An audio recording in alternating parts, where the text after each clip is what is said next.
Welcome to another episode of the Career Keynotes podcast with Tincup and Gardiner, where William and Andrew chop it up with respected Silicon Valley talent acquisition and HR leaders to get the real story behind their career journeys, along with an insider's view of how companies engage with candidates. Let's face it, these days, finding the job, much less nailing down an interview, is not easy. This is a rare opportunity to learn firsthand what companies are looking for in a candidate and the best ways to engage with them. And now, here are William and Andrew.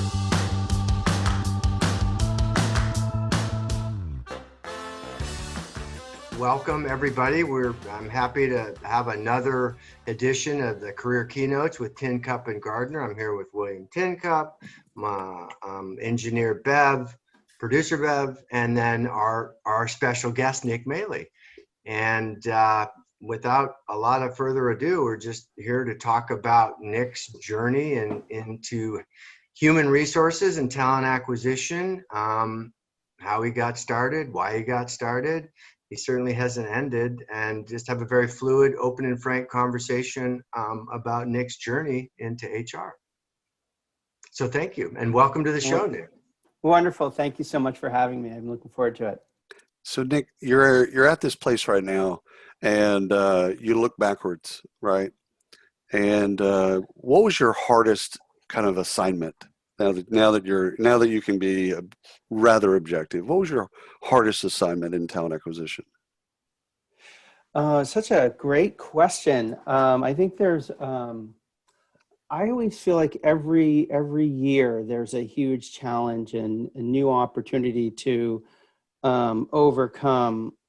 I think the most challenging within companies has been significant transformations within companies where the company itself is actually changing its business model, and in turn, we're acquiring talent with new DNA that you need to engage with and sort of paint a picture for the direction of the company. And you have to compel folks that that's a compelling direction for folks to candidly buy into, and they're going to uproot their current sort of career to start something new in a company that's going down a new road. And it's all all untested.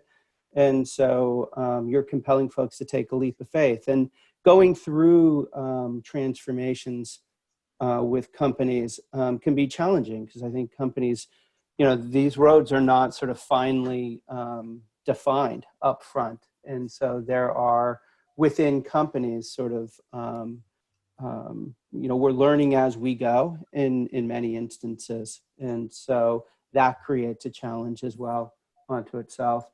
So like one of the things most proud of was the transition at Intuit that went from essentially a desktop business to a pure SaaS business. But that was really significant and challenging transformation that the entire company went through.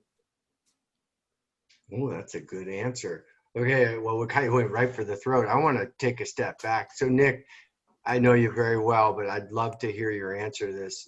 We've had this conversation. No one says, you know what, when I grow up, well, someone says, I'm going to be a doctor, I'm going to be an astronaut, I'm going to be a policeman, I'm going to be a paramedic, but no one says, you know what, I'm going to be a head of HR, a head of TA somewhere. And you don't have to build a piano, but how did this happen? How did you start, and how did you kind of get just on the road to where you are? I love this question, and you ask everyone you work with within talent acquisition, how did they find themselves to be a recruiter or sourcer, and find themselves, if you will, in the world of talent acquisition. And I find it just so interesting the way our lives sort of zig and zag. I came out of school and I was going to change the world. And I went through just training and development with the AFL-CIO. I became a labor organizer. I organized unions back east and moved out to California. I worked as a labor organizer with the UFW and with Lady Garments Workers Union, and organized farm workers down in Watsonville out in California. And then the success of different things we worked on transitioned into developing sort of living wage campaigns. And then I then transitioned into doing different kinds of campaigns and political campaigns. And in fact, I met my wife on a political campaign, as I was working on behalf of, if you will, the AFL and UDC, which was sort of this Democratic Party. And my wife had been cut off from working with an elected official. We were more into one another than the candidate. So it didn't end well for the candidate. It ended well for us. But I think I'd always been, or I always had an affinity for, creating opportunities for people, and an affinity for people who were even running for office at that time that were creating opportunities for people. That then just over time transitioned into corporate America. So I had run what was called Union Summer. So I had all of these interns and essentially co-ops, people that are working with us throughout the year out of school that also wanted to work in, I would just say, social justice campaigns. And in my work there, I learned a couple of things. I loved working with people and young people in particular. And I loved coaching and developing people. At the same time, I was learning a lot about how to build campaigns and deliver, execute on campaigns. The opportunity came to build a university program at a tech company. And I really hadn't considered it. So it took some time for me to get my head around it. But I ultimately said, hey, you know what? I'm going to try something new. It's very different from anything that I've been doing. I gave it a go. And I think even for the first 6-7 months, I was sort of like, is this really what I want to do? I wasn't really sure. But over time, I came to really love it. And I developed essentially college intern program and rotational college program. And so that was sort of my entrance into corporate America. And I just fell in love with developing programs and hiring folks and creating opportunities for people in a new setting and environment. I love it. I love it. So through this journey, your favorite boss, the favorite person maybe you've even worked with, and why? Like, give us some examples or stories around why you think that person was good for you. I've had the pleasure of working for amazing people, honestly, throughout my career. So my first boss was Amy Chavez, and she is now an elected official. And I'm sorry, strike that. It was my first boss who I loved, Cindy Chavez. Maybe it's someone else, Cindy Chavez, and she really taught me how to lead campaigns and how to essentially recruit and essentially develop candidates and how to run for office and things along those lines. So it's a very different area, but the act of recruiting people to consider doing something brand new that they're not used to doing is a skill that you then apply in the world of recruiting. Many things are transferable when you think about engaging with folks and then, getting them ready to try something new. She was also extremely inspiring, and we were working, I think, on things that we felt were really meaningful for society. I had this amazing opportunity to work for Chris Galley at a semiconductor company, and he was great as I was, again, transitioning into corporate America. He I think, provided for me a lot of understanding in how essentially businesses operated versus where I was previously, and the real need to connect what you were delivering to critical business initiatives and ensuring that you really sort of laddered your work up to what was most critical for the business. And he was extremely helpful. But after, oh gosh, 6, 7, or 8 months, I think I ran him out of the company. And so he moved on to something else. But then I learned also in the tech world that things were very dynamic and always changing. He was a great leader. I then I've had, again, wonderful leaders and in a number of companies along the way. And so, yeah. Wow, those are great answers. And it's embarrassing. I didn't know that about the college recruiting. How dare you let me try to tell you anything about diversity or college recruiting when you invented it from politics? That's really fascinating. Okay, so I know you pretty well, but everyone that's listening doesn't. So one of the things I admire about you, Nick, is your ability to get stuff done and to do it in environments, to your earlier comment about getting consensus, getting agreement, and we use the metaphor of turning a battleship around in a little bay. And some of the companies that you work for are huge, and so that skill set, I mean, to like it and to be good at it is amazing. But my question is, a lot of times people say they want to hire a Nick Mailey to come in and affect change and transform whatever it is, but they really don't. They just want someone to kind of come in and nod their head and smile a lot. And then you come in and you try to transform and maybe you hit a roadblock, but you seem to have had a lot of success doing that. So I guess one, does what I'm saying resonate? And two, to what do you attribute your success in that capacity? Yeah, I have no idea what you're referring to. No, I'm kidding. I'm giving you a hard time. It's a great question. I'm gonna go back to early on understanding the needs of the business to grow and ensuring that the work you're doing, is having a direct impact on the growth of the company. And look, in corporate America, that's number one, particularly for talent acquisition. It's one where you're initially going to gain credibility, but it's also where you're going to continue to gain additional investments from different parts of the business in your respective area. And it's ultimately what you're going to leverage to make any future asks to grow your business area.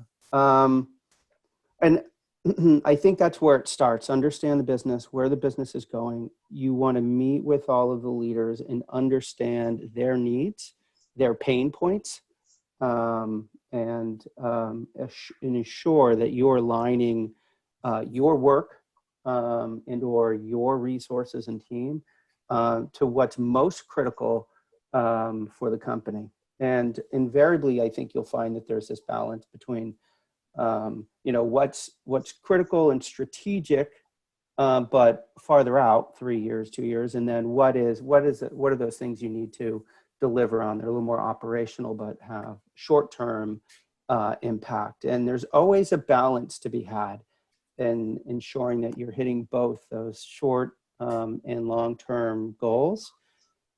And I think as you're leading a larger organization with lots of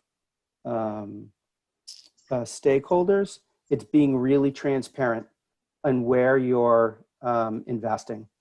And whether it be in the short term or the long term, people need to know what's happening and why you're making those decisions. And they may not agree with all of them. That's okay, but they should at least know where you're spending your time. And I think that is one of the most critical parts in leading change in an organization, because it doesn't matter where you are. You're never, ever, ever going to have enough resources. You're never going to have enough in terms of program dollars or recruiters and sourcers or coordination assistants to deliver on all of the different business needs you get. So prioritizing what's in front of you, balancing both strategic items and more operational short-term items, and then being transparent with those business leaders, I think will get you farther along and ensure that you have continued investment and engagement from those that you partner with. I love it. So most of the great TA leaders that I know think of TA and you would be one of those people, Nick. Think of TA in kind of three areas, or the three-legged stool of processes, technology, and kind of their people, their team, etc. Through your career, where have you kind of emphasized, or where have you seen yourself grow the most? If that three-legged stool is indeed a three-legged stool, not a four-legged stool, where have you seen your growth? I'm not sure I entirely understand the question. Well, you see yourself. Yeah. No, it's probably better said like this. Do you see yourself as a process person, a Oh, technology person, or a leader of TA? yeah. I think more, I would lean into probably more leader of TA. I think about it as a product and service, and really narrowing in on what is it that you're held accountable for delivering to the business. And so the elements that you outlined, I think, are critical aspects in terms of the, if you will, a product offering that you deliver. It's COVID when the All good. doorbell's ringing, the dog is barking. I don't know if you have all that. Oh yeah. It's all good, brother. Oh Great. yeah. Okay. All good. All is well. Sorry. And so look, I probably look at it as a complete product offering. And it's important that you're across sort of all aspects of that. So I've always sort of set a strategy and looked at how you could best operationalize that strategy. And technology is more of a tool. And I think what you'll find is that some of that technology works for you and some of it doesn't. And so you have to build around. And so I think I've had just a number of wins and losses, if you will, in technology, as everyone will. And I think it's important just ensuring that you're not falling in love with, one of these solutions, but really trying to understand what is the core problem and or opportunity that you're solving for the business. And I'll give you an example so it doesn't sound so generalized. We really wanted to up-level talent within one of the companies I was working for. The way we started doing that was setting a baseline for the quality of talent and measuring that. And then we started implementing new practices. I hope you're getting my dog in the background. You're fine. New Yeah, practices great. around the Dog wasn't barking. way we would assess that talent. And in turn, we found that we were getting just higher level of quality. And then we look back at that quality over time, and those folks are outperforming, the other talent they were looking at. So we knew that we had a system through which we could up-level talent. So then the question was, how would you develop into or sustain that practice, that method that we were implementing? And we continue to then double down in developing that. And so the technology, then what we found very quickly is like the technology that was out there wasn't ideal, and the process that we had in place wasn't ideal. So we had to change everything. So we had to change how we managed the interview process. We had to change what and how you use technology. And we often were looking for things that were more flexible, that would complement what we were trying to accomplish, and ensure that we were then meeting our own needs as a company. I hope that helps. Oh, it did. Now, all three things matter. It's just how you bring them together. Right. Nick, I want to go back to something you said earlier, which I think was spot on, and from my perspective and observation of having had the pleasure of working with you over the years, is your transparency. And I mean, we all know your job is not easy, and the transformation that you kind of have to build the plane while you're flying it. And to your point, it's evolving so fast. It's hard to do, but so you obviously hit some roadblocks and some challenges. Could you give us a couple of examples of, and you're very thick-skinned, you have to be to do what you do, quite honestly. So So can you give us a couple of examples of some roadblocks or some workarounds, not hacks, but some of the stuff, the hardest stuff you've done that you're most proud of? The things I tend to get most proud of when I think about stakeholder management are turning, I think, those folks that were detractors into promoters of the team that we had and what we were delivering. And that really started with understanding what really the pain points were and ensuring that we continue to follow up and deliver on specific needs. And that candidly happened in a number of just technical areas where we're doing a lot of just different technical recruiting, and we had to really change our approach and up level our game and the way we engaged with talent. And so I'm sorry, I don't know if it's a hack, but really interviewing, I think, your customers, which are the managers you're working with, and as opposed to just asking them how it's going with the recruiting team and things, but interviewing them and understanding real pain points and their needs, and coming up with new methods, having the flexibility to come up with new methods by which to either source and assess and hire talent, I think has been key in my world. And not being afraid. I think the other piece is to ask for help. You don't have all the answers. Very few of us do. Getting different eyes on the problem from different areas, I think, is worthwhile. Whether it be partners in HR, partners in the business, or your network of recruiting leaders. I don't think a day goes by where I don't reach out to a recruiting leader at another company to see how they're solving one thing or another. I mean, almost literally every day I'm talking to someone to learn something. And if you continue to build that network, you'll continue to learn within your own area, not just stay current, but sort of just learn about even the work that you're doing. I love attending events. I love on recruiting, going to different sort of meetups, and I find that I learn from individual contributors to leaders from different industries or companies of all different sizes. And it's important to sort of just open your mind and just be out there and be willing to learn from folks.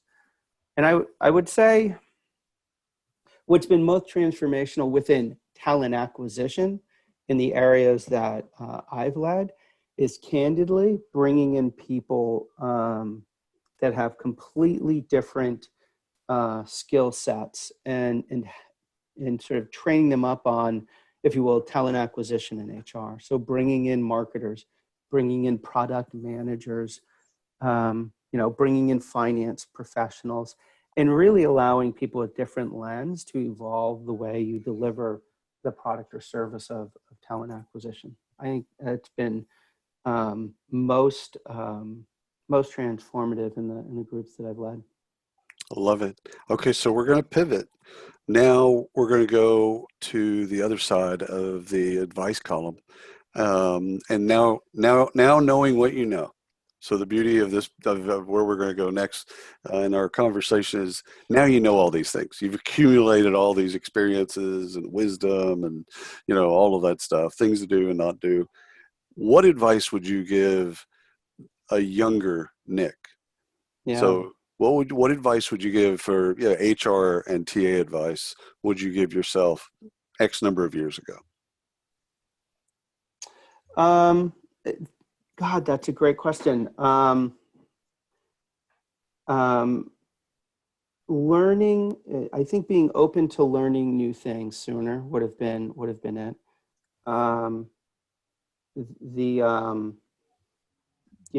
I've previously talked a lot about leveraging data in a way to instrument just systems, solutions, processes so that you can become more predictive. I think for folks getting into talent acquisition, like coming up to speed on data and data analytics is critical. I think really understanding things like product management are key. Really understanding the product that you own is super important. Understanding and learning about the practice of marketing is super important. All aspects from brand to growth marketing, and understanding how you might apply that to your particular business area. I think those are the sort of these core areas that would be really important to learn, and I wish I had learned even sooner. The other thing is that you'll never stop learning. Like, and I continue to, and again, I'll say, whether it's an individual contributor or a leader or from a small company or large, you'll continue to learn if you allow yourself and open yourself up to engaging with new folks. We should have made this for 2 hours, and I'm not kidding. I know you got a great bullshit detector, Nick, but that just got to touch on the marketing thing. I learned that from you. You were way out in front of that, converting the recruiting to a marketing. You were doing that back when people weren't even thinking about it. You were kind of brushing it up and putting a bow on it, and you've brought that to bear in your new role. But Doug Williams, right? We're running out of time. So to that end, so you've seen a lot of transformation and evolution. And I want to also acknowledge you for the body of work that you did at Intuit. That was a long period of time and a lot of transformation. And God bless you, because that could not have been easy. So you've seen all this change and evolution. One of the things we want to do with the show is give people insight. I often joke, hey, being good at getting a job isn't something you want to be good at. But now no one really knows how to get a job or what to do or what not to do. And without getting into LinkedIn profiles and resumes and cover letters, what kind of broad stroke, I once heard someone say, hey, these are the 3 things you need to consider. Are you good at it? Do you enjoy it? Can you get paid?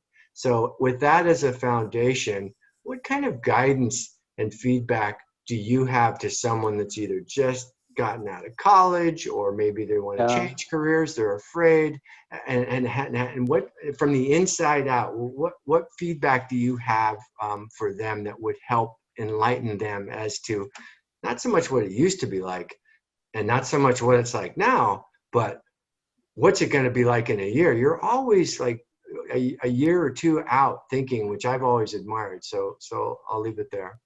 I don't want to sound tone deaf to, I would just say millions and millions, over 30 million people being unemployed, and the growth or lack thereof, job growth in a number of industries. There are few that are growing. I think really it's like healthcare and technology. There might be logistics and some other things, but in technology, has grown by 300,000 jobs, which is a far cry from where we were just a year ago. And so it has become intensely competitive for job seekers, completely inversed from where we were a year ago, right? From an inefficient market for employers to a highly efficient market, which isn't ideal. So the first thing I'd almost wish for anyone looking for jobs or even coming out, it's probably not you. Like, take some time out for yourself, and respectfully, like, go for a walk in the neighborhood, go for a hike, go fishing. Like, it is going to be tough to find work, and you can't beat yourself up when there are so many people candidly hustling for jobs and doing all kinds of different things. So assuming this, you've identified what it is that you really love and you feel you're going to get paid, and the rest of it, I would say, the number one way most people get employed is through referrals. And so you're going to hear from everybody, continue to go out there and network and build that network. I think that's important. For folks looking for trying new opportunities where there isn't jobs, I would encourage you to look at volunteering in different areas, even in your community, even if it's giving back, and looking at how you can sort of stay sharp in respective area. If you're a finance professional, go look at some nonprofits and see if they need help. Like that's what I'd propose. Think about volunteering in a number of areas.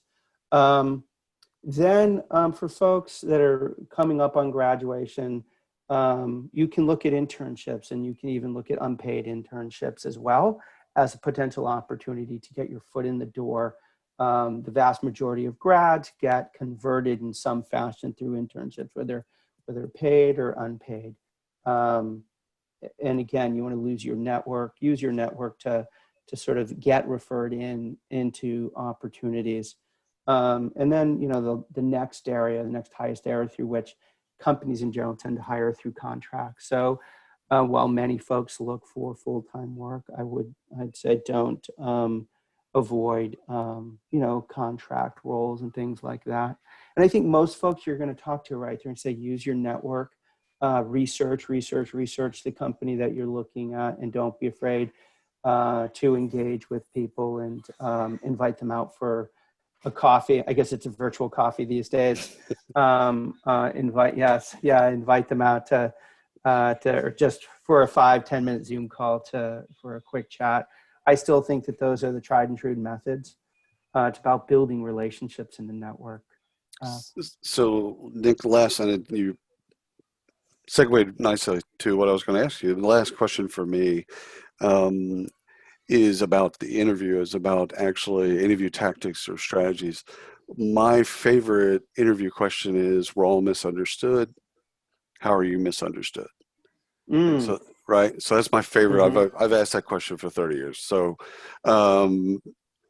what's your, again, it doesn't have to be an interview question, but what's your, I know what I'm doing. That's where I think I'm misunderstood. That's a pretty good answer, actually. I forget some of the comments earlier, like, this guy knows what he's doing. Like, really? Huh? What? So what's your, with interviews, because you've, well, we won't put a number next to it, but you've been through a ton of interviews. So what's your favorite bit? Like, what do you like to take people through? What do you find value in when you interview somebody? What a wonderful question. I want to know what people are passionate about and what they're really interested in. And I like to ask folks what that looks like, because people will approach their passions differently. It can be about researching, or it can be about doing, or it can be about both. And I love to understand what that looks like for them. And then as it relates to work, you want to understand to what extent are they applying their passion for learning and for growth to their respective work areas. And so I tend to start with sort of, what are you passionate about? What do you envision? And how are you going to get there? And I like folks to sort of walk me through sort of the, where they're heading, or what they've done and how they've applied sort of their passion for a particular area. And then, I tend to kind of get a little bit more into just sort of a little bit on how they show up in different situations. And I think we all hit barriers in the road, if you will, and forks, and just how they approach different challenges along the way. We got to extend this here. So I'm sorry, William, a great question. So Nick, along those lines, and then I promise just one or two more. We got kind of a little fun bit at the end, which I think you'll appreciate. And then Bev, I should let you dip in your oar. You've been awfully quiet. I alluded to your amazing bullshit detector, and I mean that in the nicest way possible. I've learned a lot from you in terms of you holding my feet to the after I knew you for 3 years, and you turn to me and you go, so yeah, what do you do? Oh, wow. Talk about misunderstood. Oh. So anyway, if you see a spade, you call it a spade. There's no two ways about it. And I admire that about you. So to William's point, what you look for, what do you look for that you don't want to see in an interviewing situation that's like a red flag? Because I think sometimes people say, hey, you want me, I'll wash your car, I'll walk your dog, I'll be blue, I'll be pink, I'm perfect, and they kind of tell you, they think they're telling you what you want to hear. And I know that dog doesn't hunt with you, but what are something like that really is a shout out to you saying, hey, this isn't going to work? Again, another great question. I think the things that, it shows up differently for different candidates. I like to see balance in people versus, so for me, it's a little less about, what I don't want to see. I'd like to see balance, and I think I react when folks come across as if they're less than vulnerable about their opportunities and growth. And so when a person might be overselling what they can do and is unwilling to be a little more authentic about opportunities, I think that's it's a concern. And that's where I'm going to go to, well, how does that show up? Does that person have too much ego, or is it to learn or to take feedback, or just is that such a fixed mindset that they're not considering approaching a problem differently? I think that's the primary thing. And then one of the, and I don't see it as much now, but one of, I guess my pet peeves were folks that would like, what's that one area you need to develop? And folks would basically say they're just too hardworking. Yeah, right. I'm that good at being bored. Yeah, that was. I spend too much time at work. I didn't know people really said that. Yeah, and you you're can't like, say no. People say I care too much. Yeah, like, wow. God, and so, and if you're gonna say that, you got to be a little more sophisticated about it. Yeah, exactly. About it, right? You're like, okay. Say it in Latin. Yeah, right. Now I'm impressed. Exactly. There you go. I was impressed Amen. with that. I'm like, all right, okay, fair enough. If you're listening at home, that last 5 minutes, that was solid gold. What he's looking for in a positive way, and when he shoots the flare off. That was worth this alone. Okay, so before I ask him the last question, Bev, did you have a question for him? More, I don't really, it might even lead into the last thing, but what's the quickest you've had buyer's remorse on a hire? Ooh. And how did you turn that around? Just go right for the throat. Day one. Not including me. Yeah.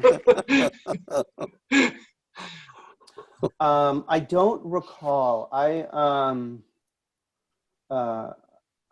There have been individuals, I think, that I brought hired into the organization, and I felt it was always my responsibility to ensure that they were successful. And I genuinely don't recall. What I tend to do is ensure that we're setting an individual up for success and putting them in an area where they can continue to be passionate about what they're doing, the work that they're doing, and ensure that the scope is appropriate. I guess I tend to own it more so than anything, and just understand from the individual and or partners and stakeholders what the opportunities are. And of course, you with anyone, you're going to go through a certain degree of coaching. I think you have to do some self-reflection on what you may have missed. I would say for me, it tends to be getting right into the details of certain things and what they can and can't do. And so I invariably just have to take a step back and assess where a person's going to be more successful, and ensure next time that, I'm a little more detail oriented in certain areas. So if I didn't talk about me specifically and in general assessments. That's an excellent answer. Thank you. That was a really good answer. And boy, 100%. I was kind of disappointed when Biden didn't pick you for vice president. Full disclosure. I know that. I'm not even smiling. Okay, so this has been amazing. Again, I know we're up against it. So we had this little bit, I like William's word bit about, as you know, I don't have to tell you, HR, your job is it's a backstop. Everything ends at you, and you put out a lot of fires, and you light a lot of fires, and you're doing both all the time. So what is the your weirdest HR story that you can think of without compromising anonymity or whatever? No names. Yeah, No no names. It doesn't have to be. It's redacted. Yeah, it's obviously you've got a great sense of humor. So anything that you come to, I know you've got a big old bag of them to choose from as you're doing the math. Wow. I might need more time. Like, what would I be Okay. comfortable sharing? I have one. Okay. While Good. he's thinking about it, I had a candidate that was interviewing for a project manager position, and she wanted me to see her binder of all of the projects that she had worked on. And it was a big, like one of those 5-inch binders, right? And she kept pushing it across the table for me to look at. And I'm one of these esoteric, if you're an animal, what type of animal are you? Like I'm one of those types of people, which, I shouldn't be interviewing people is really what it is. She kept trying to get me to see her binder, and I kept pushing the binder off to the side. Well, she stands up and puts the binder back in front of me, and unbeknownst to me and her, the chair behind her had slipped out. Oh no. So when she goes to sit down, she hits her head or nose right on the table, and there's blood coming out of everywhere. And I froze. You killed a candidate. I know. I froze. I literally froze because I'm like, do I go get somebody? Do I get Kleenex? Do I give her a hug? Like, how do like I literally froze, totally froze. So then I just started looking at her body. Oh, William. I totally froze. And that was I don't understand. Was she bleeding across from you? And you decided then to look at the binder? No, blood was literally, it was coming out. It was like a Tarantino film. So as opposed to helping, you then decided to your binder. the binder. That's amazing. I froze. No, this is not her fault. This is my fault. This is a leadership fail. How long did she sit there bleeding to death while you were reading the binder? It was She died. It was. But this was a long time ago. And we didn't hire her. And so we didn't hire her. I don't understand. This is like, it was before the turn of the century, so it was all right. We had code was different back then. She eventually went to the bathroom and put plugs in her nose, and then she left. She didn't interview someone else after that. Okay, I was like, okay. And you were the first person she met with. Unbelievable. So that is a horror story, and mostly, if not all of it, is me freezing in that moment of I should have been empathetic and running and getting first aid kit and all that other stuff. No, I didn't do any of that. I'm sure we all have stories, and I had a very similar one, but I would say I did not. I had someone who wanted to show me the binder and all of the programs and projects and all and I wanted to have a conversation. I was not interested in the binder. I tend to ask folks to do some sort of a case study and solve a problem. So, but I understand, and I think there's value in, if you will, a portfolio of work. And so this individual did show me their binder, and ultimately we ended up hiring this person and ended up being the greatest, in this case, program manager we worked with. But so I was pretty resistant, finally reviewed it, and like that binder didn't get them the job, but I do think it's funny. I had someone, and it was just awkward, where someone was taping me, much like you are now. In the interview, had like a tape recorder, and so I'll just say it wasn't in the too distant past, and it was odd that they were just. I didn't even know that people still had tape recorders, but wanted to bring one of these small little tape recorders in their hand, and to some extent I thought maybe the person was a reporter and I had to ask them, and no, but would record me and then play back and would ask me how I felt. And I thought that was a curious interview with an executive I think I've ever had. Unique. Pretty unique. That was strange. That That's a person good one. didn't move beyond me, but I think that they were at the end. I guess I wasn't as frazzled as I thought I might be, because I kind of just went through and did an interview of them. They just recorded it basically. I think that was probably one of my more awkward moments that I'd be willing to share. That's publicly. good. No blood. It's funny. no I think in defense of the and I made you promise not to tell anybody, Nick. That wasn't me. But I think that business of I'm supposed to, if I'm communicating with you effectively, I'm supposed to repeat back to you what I thought I heard you say, and then maybe it was that, but that is very cryptic. And I thought you guys were doing the bind. They showed me their binder. I thought that was some sort of metaphor, but apparently. So I finally looked at the binder. I did ask the person why they weren't using their cell phone, which I thought was kind of, Mike, why did you bring the tape recorder? You have a cell phone. You got a Betamax at home? Like, what's the deal? Or what are we doing here? Okay, you guys, we are out of time. I want to thank Nick. I'm tempted to say, so if people want to get in touch with you, but I'm not going to do that to you because actually you can if you want. They should feel free to get in touch with me. If someone would like to. Thank you, Nick. William, but Nick, thank you so much I learned a lot. There's a lot of gold in here that the listeners and viewers are going to learn, and I'm really grateful. I really appreciate you taking the time to talk with us today. You guys are awesome. Thank you for the opportunity. I really appreciate it. Okay. Thanks, Nick. Good. Have a good weekend, everybody. Thanks for watching this episode of Career Keynotes. For more killer content, please like and subscribe to our channel. We welcome all comments and questions and are grateful for any input regarding future content, topics, and guests. We look forward to seeing you on the next episode.